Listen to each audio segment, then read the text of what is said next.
Magluluto na naman tayo guys. Ito ay limpo para sa mga aking mga anak. Ito naman yung isda para sa aming mag-asawa. Kumakain din si Bunso ng isda. Mayroon akong gulay kanina guys. Nagisa ako ng gulay. Yun, i-ano ko dito sa isda ngayon. Ngayon ay gabi. Ayan. Piprituhin natin yan guys. Puro prito yan guys kasi may gulay naman kami kanina. Magluluto na naman ako ng aming hapunan. Magpiprito ako ng ulam ng mga anak ko at saka sa amin. Lagyan natin ng mantika ito guys. Ayan. Saka itong isang kawali para sa isda.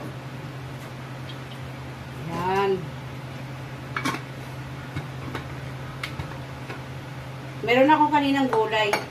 Nagdagdag ko lang yan sa gulay. Kasi kahapon mayroon kaming pusit.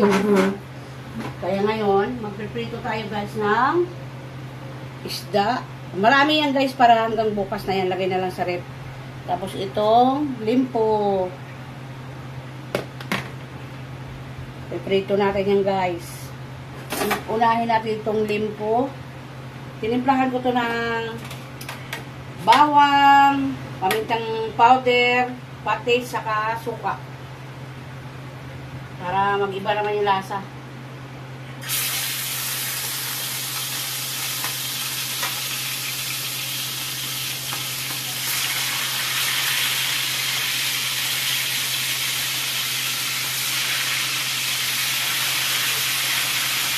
Kunting mantika lang yan guys, ilagay ko. Para diba mantika naman kasi yan.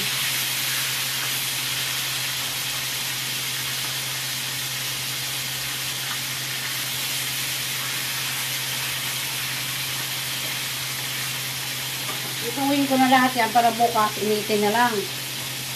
Takpan natin guys para tumalsik yung ano, ito naman sa isda. Yan, iprito natin yung isda.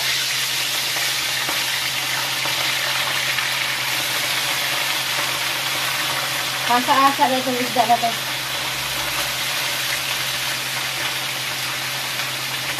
Iniinit ko na lang yan guys, kinabukasan.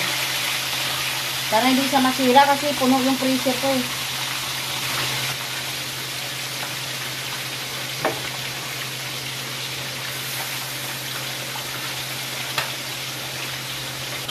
Nabaliktad ko na itong isa. Ayan, yung din ako, nabaliktad ko na yan. Pinapatay ko muna bago.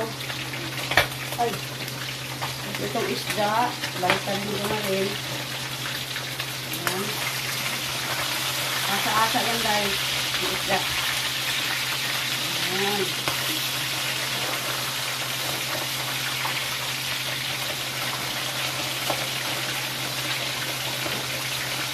Alumahan daw pala yan guys. Sabi ng asawa ko. Mali ako. Sorry. Alumahan na isda pala ito.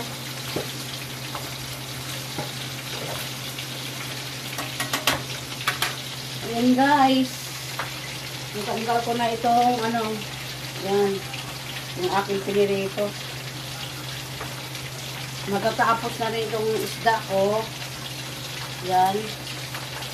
Ano na siya guys. Luto na rin. Tanggalin na natin.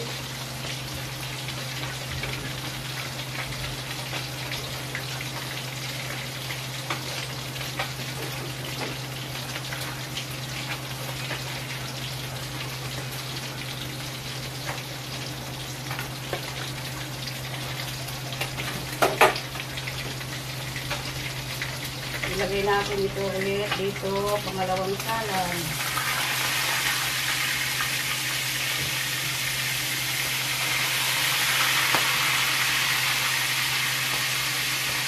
My goodness.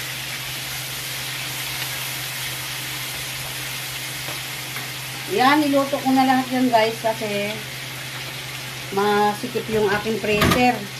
Masisira kasi yung karne pag hindi naluto. Kailangan iluluto natin. Bukas na lang initin natin yan guys.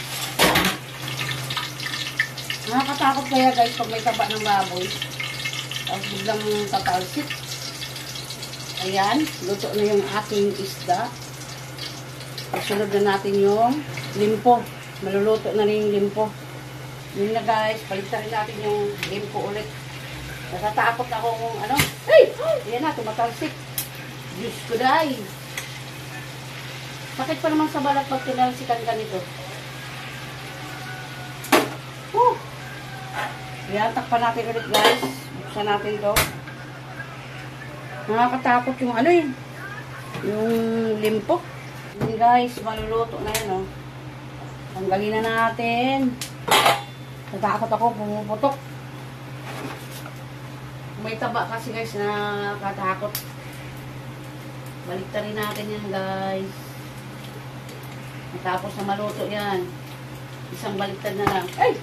Yan ang sinasabi ko. Talsik.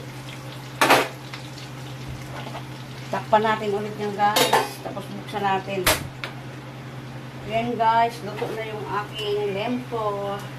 Na pinirito na naman.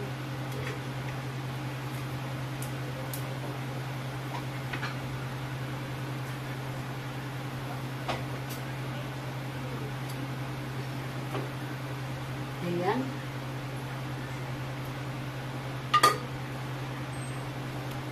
Ito na guys, luto na ang aming ulam ngayong gabi.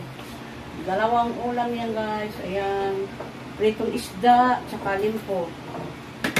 May gulay pa kami dito kanina guys. Ito. Yung aking gulay. Ayan o. Na ginisa. Ginisa ko lang yan guys kanina. Ang aming gulay. Nilipat ko yan. Galing ito sa kawali guys. Nilagay ko lang dito. Gisado lang yan kanina. Pero masarap siya. Lagyan ko ng shrimp cube. At saka konting alamang. Wala na siyang halong ano. Wala na siyang halong karni. Ganyan lang siya. Yan. Ginisa ko lang yan kaninang tanghali. Yan.